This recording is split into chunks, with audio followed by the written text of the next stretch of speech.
Salut tout le monde, c'est PrimeFX et on se retrouve aujourd'hui pour une nouvelle vidéo dans laquelle on va voir comment il est possible d'utiliser les expressions régulières en cas pratique avec PHP.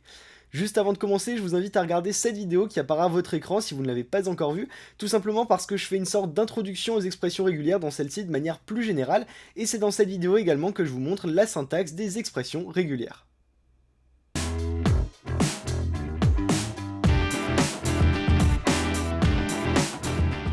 Vous vous souvenez très certainement de ce site internet puisque c'est l'outil qu'on a utilisé dans la dernière vidéo histoire de visualiser nos expressions régulières. Et du coup dans cette vidéo je vais vous proposer de nous détacher un petit peu de ce site petit à petit, histoire d'arriver à appliquer nos expressions régulières dans un vrai code avec des fonctions dédiées en PHP. Donc j'ai créé un petit fichier PHP qui ne contient absolument rien pour l'instant à part la petite balise d'ouverture de code PHP. Et ici le fichier qui est affiché, voilà, qui ne contient absolument rien. Donc on va se servir dans cette vidéo des fonctions qui sont listées ici, donc c'est toutes les fonctions en fait qui sont répertoriées qui vont nous permettre d'utiliser nos expressions régulières en PCRE, hein, c'est marqué ici. Je vous avais expliqué déjà la petite différence entre PCRE et POSIX dans la dernière vidéo. Et donc c'est toutes ces fonctionnalités qui sont, enfin toutes ces fonctions qui sont listées ici qu'on va pouvoir utiliser. Sur le net bien sûr vous allez retrouver sur des forums d'autres fonctions qui ne font pas partie de cette liste. Et bien sachez que si elles ne font pas partie de cette liste là, c'est soit qu'elles sont utilisables uniquement avec le POSIX, donc l'autre type d'écriture des expressions régulières, soit qu'elles n'existent plus ou qu'elles sont devenues obsolètes avec le temps et qu'elles ont été remplacées. Voilà, donc c'était la petite information et on va toujours se servir du coup de ces fonctions qui sont listées ici. Je vous propose de commencer, on va pas étudier toutes les fonctions qui sont listées ici dans une seule vidéo bien sûr, mais on va commencer par trois fonctions qui sont plutôt très pratiques. Il y a PregMatch, PregMatchAll et PregReplace. C'est les trois que je vais vous montrer en priorité et dans une prochaine vidéo on verra également comment utiliser PregReplaceCallback, mais je vais dédier une vidéo entière à cette fonction parce qu'elle est un petit peu spéciale et je vais éviter de passer trop vite dessus. J'aimerais vraiment faire quelque chose de complet sur cette fonction parce qu'une fois qu'elle est bien comprise et qu'elle est bien prise en main, elle peut être juste super pratique. Donc c'est parti, on va commencer avec notre simple PregMatch. Je propose de se baser de nouveau sur la documentation, hein, je le fais de plus en plus, simplement parce que ça permet de voir ce qu'on va entrer comme paramètre dans notre fonction, et ça va vous permettre également de bien comprendre la documentation, et donc d'étudier par vous-même aussi un petit peu les autres fonctions qu'on n'aura pas vues en vidéo. Donc c'est parti, on voit que la fonction s'appelle PregMatch, elle va nous permettre de rentrer un pattern. Donc en fait quand on parle de pattern, ça nous dit voilà le masque à chercher, le masque c'est l'expression rationnelle, et quand vous retrouverez expression rationnelle, c'est exactement la même chose que expression régulière, c'est toujours bon à savoir. Voilà, donc il y a plein de noms, hein, expression régulière, regex, expression rationnelle, etc. Voilà, donc c'est toujours la même chose. Donc c'est parti, on va déjà créer une petite variable qu'on va appeler regex. Égale, et ici on va mettre notre PregMatch, avec à l'intérieur une expression régulière. On va mettre quelque chose de tout bête, on va marquer PrimeFX. En deuxième paramètre, on nous demandait d'avoir, hop, je vais vous le montrer ici, d'avoir le sujet, donc ça c'est simplement la chaîne de caractères dans laquelle on va chercher notre expression régulière, donc c'est un petit peu le même principe que ce qu'on faisait sur regex 101. Donc voilà, on va rentrer ici par exemple, je suis PrimeFX, voilà. Point virgule, et ici on a encore d'autres paramètres qui sont optionnels, enfin plus ou moins optionnels, matchList va être quand même assez important, je vais vous le montrer tout à l'heure. Flags, il y en a juste un seul, je vous laisse dire à quoi il sert, hein, on peut l'entrer ici. Ou alors on a l'offset encore qui va nous permettre de ne pas commencer au tout début de la chaîne de caractères qui est ici, qu'on a indiqué ici, mais de commencer après un certain numéro de caractères, qu'on peut indiquer du coup en offset. C'est pas le plus important, je vais pas vous montrer ça parce qu'un offset, voilà, on s'en sert dans plein d'autres fonctions, mais je vais vous montrer un petit peu le reste de la fonction et à quoi elle va nous servir. Donc c'est parti, on a ici je suis PrimeFX et on va faire tout simplement un vardum de regex qui va contenir en fait la valeur que retourne notre fonction PregMatch. Donc c'est parti, on actualise ça et on voit qu'il nous manque ici, il nous dit délimiter ne peut pas, enfin le délimiteur ne peut pas être un caractère alphanumérique ou un backslash. Pourquoi ça nous dit ça? Eh bien, dans regex101.com, je vous montrais la dernière fois qu'il y avait ce petit délimiteur ici, mais qu'on n'allait pas trop en parler. Eh bien, simplement, c'est un caractère en fait qui va nous permettre de délimiter notre extension, notre expression régulière, et qui va se répéter de part et d'autre de celle-ci. Donc en gros, ça va être des bornes, deux bornes qu'on va mettre de chaque côté de notre expression régulière. Et du coup, on peut prendre celle qu'on veut, mais par habitude, c'est vrai que je prends souvent le pourcent, qui s'adapte à toutes les situations. Il n'y a pas de cas précis dans lequel il faut utiliser un délimiteur ou un autre. J'utilise la plupart du temps le pourcent qui fonctionne très bien. Donc on va mettre pourcent et pourcent ici, je vais vous montrer à quoi ça sert tout à l'heure, hein, parce que forcément s'il y a des délimiteurs ça doit bien servir à quelque chose. Et ici, si j'actualise maintenant ma page, juste ici, on voit que ça nous retourne 1, ça nous retourne simplement 0 ou 1, 0 si ça ne trouve rien qui corresponde à notre expression régulière dans la chaîne de caractères, et 1 si ça trouve bien quelque chose. Donc si j'écris ici par exemple je suis PrimeFX plusieurs fois, donc prime_fx, voilà, ça va toujours nous laisser 1, simplement parce que ça trouve l'occurrence plusieurs fois, mais ça la trouve au moins une fois, donc ça ne dérange pas la fonction, et ça retourne toujours la bonne chose. Par contre, si je viens écrire par exemple prime_fx en minuscule, avec le fx en minuscule, ça va nous retourner 0. Pourquoi? Parce que je vous l'expliquais déjà la dernière fois, les expressions régulières par défaut sont case sensitive, ça veut dire qu'elles vont prendre en compte les majuscules et minuscules et les différencier. Du coup, pour ça, je vous avais montré les flags, les petits drapeaux qu'on peut rajouter, et c'est justement à ça que vont servir nos délimiteurs. En fait, ça va nous permettre de séparer notre expression régulière des flags. On a par exemple ici insensitive, c'est celui qu'on va vouloir utiliser, et pour ça, on va avoir besoin des petites lettres qui sont ici en bleu, à chaque fois, et qui correspondent au drapeau, au nom du drapeau, qui correspond justement à ce qu'on veut utiliser. C'est un petit peu bizarre dit comme ça, mais par exemple, si je veux mon drapeau insensitive ici, eh bien je vais simplement ajouter un petit i, donc c'est la lettre en bleu, voilà, simplement, c'est le petit i ici, qui correspond à ce drapeau, et je vais l'ajouter après mes délimiteurs. En fait, si vous voulez, les délimiteurs vont simplement nous permettre de délimiter notre expression régulière des éventuels drapeaux qu'on va pouvoir ajouter à la fin. Donc maintenant, si j'actualise ma page, eh bien forcément, ça va nous mettre 1 vu qu'on ne tient plus compte des majuscules ou des minuscules. Donc, c'est parti, on va enlever ça pour l'instant. Ce qu'on va faire à présent, c'est aller un petit peu plus loin avec tout ça, et je vous propose de réutiliser l'expression régulière qu'on avait juste ici, qui va nous permettre de détecter la présence d'une URL. Donc on va mettre ça entre les délimiteurs, forcément, et ici, on va mettre je suis prime_fx, voilà, voici mon site, et on va mettre l'URL de mon site, donc https://primefx.com. Voilà, donc là, si on actualise, ça nous dit toujours que c'est bon parce qu'on trouve bien une URL. Si je l'enlève ici, hop, ça ne trouve plus rien. Donc jusque là, ça marche. Mais ce qui va être intéressant également, ça va être de récupérer la valeur qui a été trouvée. Pour ça, on a un troisième paramètre qu'on va pouvoir indiquer, qui s'appelle, enfin qui est une variable tout simplement, qui va être un tableau, qui va contenir un tableau. Et par défaut, on l'appelle matches, ça va contenir les matchs, les choses qui ont été trouvées, les éléments trouvés tout simplement. Et du coup, en mettant ce match, eh bien, hop, si je fais un petit vardump de match juste ici, vardump de match, matches en anglais, hop, ça va nous retourner deux valeurs. C'est un petit peu spécial, ça va nous retourner tout d'abord l'expression régulière, le retour de l'expression régulière tout entier, donc tout ce que ça a trouvé en entier. Et ensuite, donc ça c'est en index 0 du tableau, et ensuite ça va nous retourner chaque groupe qu'on a créé au sein de notre expression régulière. Alors là vous allez me dire, mais on n'a jamais parlé de groupe ou de quoi que ce soit. Eh bien les groupes qu'on peut créer en fait se délimitent tout simplement par des parenthèses, et là vu que dans cette expression régulière on avait de toute façon besoin de parenthèses, ça nous a automatiquement créé un groupe. Si je reviens sur ce qu'on avait vu avant avec marqué juste primefx comme ça, eh bien ça me retourne tout simplement primefx parce qu'on n'a pas de groupe. Par contre, si je viens mettre des parenthèses autour de f et x par exemple, ça va nous retourner d'abord l'expression dans son intégralité, donc primefx, et en index après, le premier groupe trouvé, donc juste fx. On peut vérifier ça, ça marche très bien. Donc on revient sur notre exemple d'URL, avec ceci. Si je veux par exemple ici créer un groupe qui répertorie juste ce qu'il y a après le HTTPS ou le 3W, eh bien je vais venir ajouter ici des parenthèses tout autour du reste. Comme ceci, voilà, juste avec deux petites parenthèses. Si j'actualise, on voit bien que ça me retourne primefx.com, donc ça me retourne mon HTTPS, qui est juste ici, donc la totalité, juste le HTTPS, et juste primefx.com, donc ce qui suit le HTTPS. Ça c'était pour les petits groupes qu'on peut créer, donc là forcément on n'en a pas forcément besoin. Et on va pouvoir aller un petit peu plus loin. Vous voyez que si j'indique par exemple, donc si j'indique une URL, ça fonctionne très bien, voilà, si je laisse ça comme ça fonctionne très bien. Mais à partir du moment où j'indique plusieurs URL, notre site de points, je vais mettre par exemple https://fboris.com, j'actualise et ça ne me trouve absolument rien. Pourquoi? Parce qu'on utilise la fonction pregmatch, et pregmatch par défaut va juste chercher à savoir s'il y a une occurrence de notre expression régulière. Elle va pas aller chercher les expressions suivantes, enfin les occurrences suivantes, elle va en prendre une, si elle en trouve une, elle s'arrête de lire la chaîne de caractères, ça lui suffit, et c'est bon, ça nous retourne ce qui a été trouvé.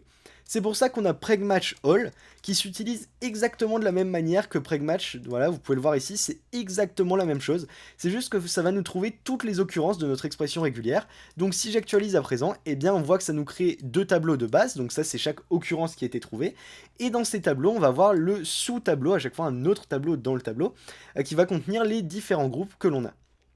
Donc ici, en fait, ça va contenir HTTPS, HTTPS, et ici, ça va contenir la totalité à chaque fois. La totalité de l'expression régulière. Si je reviens mettre mon petit groupe ici de parenthèses, voilà, ça va ressembler à ça. Donc ça va prendre, en fait, si vous voulez, ça va le premier tableau qu'on retrouve ici à chaque fois, ça va être chaque groupe, chaque parenthèse, donc l'expression entière, ensuite le premier groupe, le deuxième, etc. Et à l'intérieur, on va retrouver chaque occurrence une par une. Voilà, comme ceci, et primefx.com, fboris.com.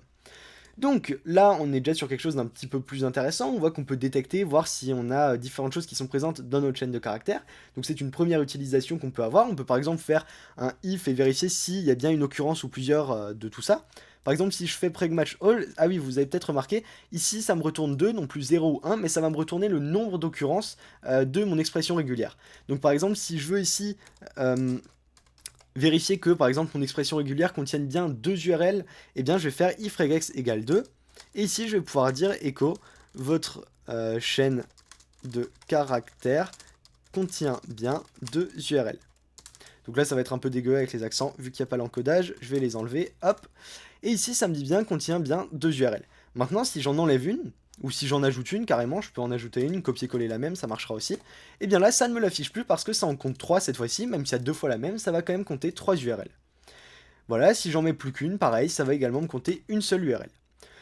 Donc là on est pas mal, on peut détecter, arriver à détecter des petits bouts de choses qu'on va retrouver dans des chaînes de caractères, mais on peut aller encore plus loin avec la fonction preg_replace, qui est la dernière que je voulais vous présenter dans cette vidéo, et qui elle va nous permettre de remplacer nos éléments. Donc c'est parti, on va aller sur preg_replace. On va garder notre exemple avec l'URL ici. Bien sûr, vous avez, si vous regardez dans la description, cette petite expression régulière là. Donc voilà, je suis primefx, voici mon site. C'est pas mal, match, on va regarder comment on applique ça. On a toujours le pattern. Mais avant le sujet, avant notre chaîne de caractères, on a le replacement. Donc ça, c'est la valeur de remplacement. Donc je vais la mettre juste avant à cet endroit-là. Et notre valeur de remplacement ici, ça va être par exemple salut. Voilà, si je mets juste salut, ou alors je mets URL. Voilà, tout simplement. Là, on va regarder un petit peu ce qui va se passer. Donc hop, c'est parti. Je vais actualiser ça. Ah oui, ça me dit que la variable match forcément n'est pas définie parce que là, on n'a plus besoin de match. Ça va plus pouvoir nous retourner des matchs de choses qui ont été trouvées. C'est plus l'intérêt de cette fonction, si vous voulez. Donc on va enlever ça et on va garder uniquement regex. C'est parti.